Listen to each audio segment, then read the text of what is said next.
It is bright today and there is the sun shining on this vehicle. So if my eyeball's turning red, don't worry about it. It's just the red headlight.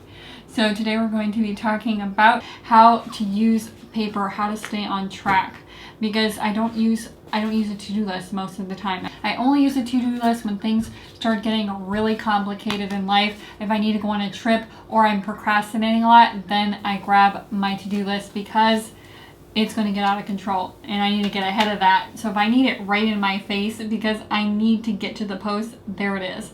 But most of the time, things are not that pressing because I stay on top of things regularly because my life is simple. So there's not that many to-dos and I like it that way. I don't like it when things are just coming down the pike because I do better when I can just focus on my own thoughts and reading and painting and doing things that I actually enjoy instead of thinking about all my to-dos. So when you're doing your to-do list, you shouldn't be making it overcomplicated. I've read so many times where people make so many lists for so many things when it comes to cleaning and exercising and so on and so forth. And even if you get a joy out of it, actually ask yourself if you get joy off of crossing things off or actually being that rigorous.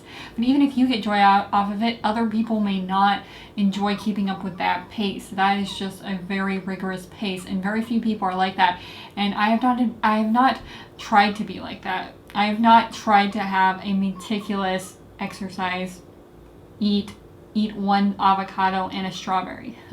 It's like, let's be less specific, because if you're going down to the details, you're missing the forest. You're missing the purpose of life. It's like the purpose of life is to live, right? If we're drilling down too detailed into everything, we're losing focus of the whole point of everything. So the point of everything, minimalism included, is to spend more time with our family, to have more meaningful lives, to understand things in a new way. It's not just to accomplish more things, because that's being too specific. So we want to think broadly. In that vein, I use 3 different tools to keep me on track to make sure that I'm headed in a direction that I want to be going. Because even though I hit the bottom every once in a while, just like everybody else, I know the pattern of life is that things eventually bump up again. So if you're standing in the moment and things are going badly, then you might not want to do anything. But then it's going to clear up again. Then what's going to happen? Nothing's going to have been getting done. So I want to stay focused even during the highs and the lows so that it levels out better, because I know that even with chaos, things eventually go back up. You look at history, things go down and then they go up. That's history, and that's also your history too. So you want to stay focused during that time and keep a level head and keep perspective. Don't start drilling into the details. The more you drill into the details, for sure you're missing the point of everything. So today I use 3 different things. I use Pinterest, I use my notebook, and I use these to-dos, but I very rarely use this. It's only when things are snowballing. I use Pinterest in a very broad sense, in the broadest sense. So the to-dos are specific, but Pinterest is very broad. And I use Pinterest to pin the dreams that's going to take a lot of effort. So those dreams I'm going to have to break up into smaller chunks. Things like places I want to travel to-dos that I might want to do around the house. So if I want to patch a hole, I'm not going to put patch hole, find a picture, and pin it on Pinterest, because I might as well just patch that hole or write it down in my notebook. That is just way too specific. Generally speaking, it's things that I'm going to have to get a skill for. It's going to take a lot of energy. So there's about 10 things on my dreams list. 10 things, maybe 12 things. There's about 12 things on my dreams list, and in that dreams list on Pinterest that I have hidden, I have a secondary, because Pinterest lets you organize your board so that you can have a secondary mode to it. So I have my secondary dreams, so another 10 dreams. So those are my primary dreams and my secondary dreams, and then I just review them, and occasionally I'll drag one from that list and put it onto my notebook. So I move things to my notebook when I want to boil it down, when I want to break it into disparate parts so that I can tackle it, or also when it's just things, random things like patch hole. I'm not going to put patch hole on my to-do list because the bottom line is it's not pressing. If the hole is not patched, nothing bad is going to happen. So I'm not going to put patch hole.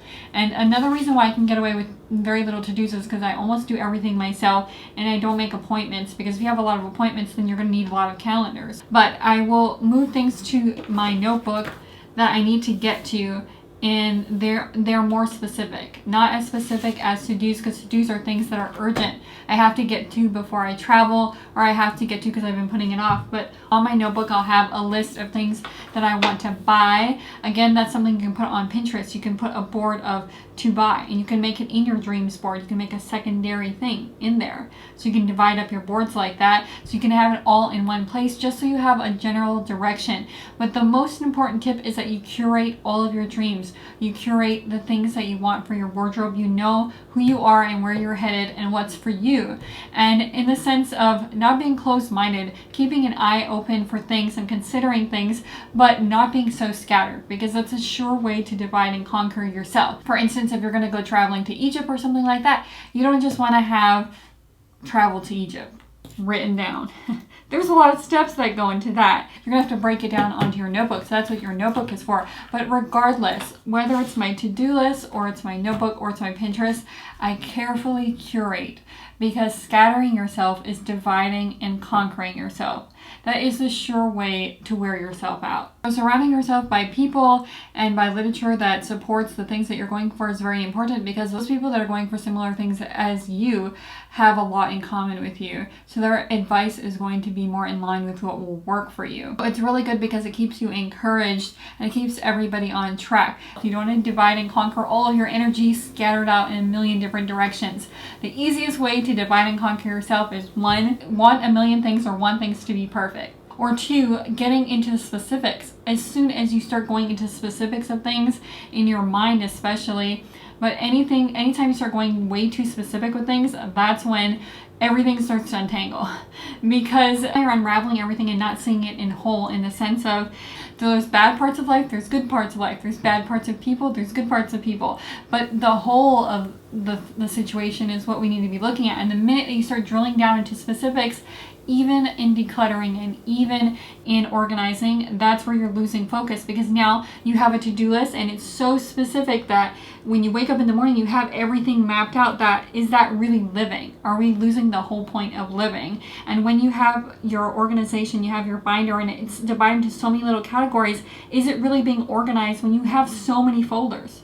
It's way better to just have one warranty folder than to divide all your warranties up, because that's not being organized. Now you're just confusing everything. So the easiest way to stay on track is to think broadly, keep perspective. Keep a level head and keep perspective. And then the next thing that I move on to is my to-do list. It's only when things are getting out of control and I can sense it. I'm good at sensing it now.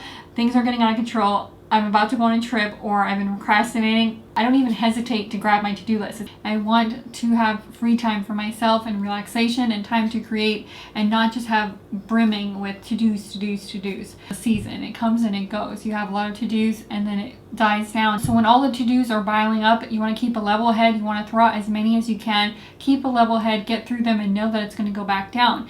And when things are slow and nothing's happening, you still want to stay in a similar direction toward where you feel like you should be heading, because you kind of know the way. Like if you're watching a video like this, you probably want to be more organized and also minimalist, or look for life of meaning. You already know the way. So as soon as your life dies down and you just want to keep perspective in that regard as well. When things are really busy, keep perspective that things eventually will die down. And when things are not happening so fast, keep perspective that things will eventually catch up. So you want to keep on a good direction where you feel like you should be headed. That's what's really worked for me over the years. So I hope that you guys like this video. If you did, give it a subscribe. And I'll see you guys next time in the next minimalist and organization video.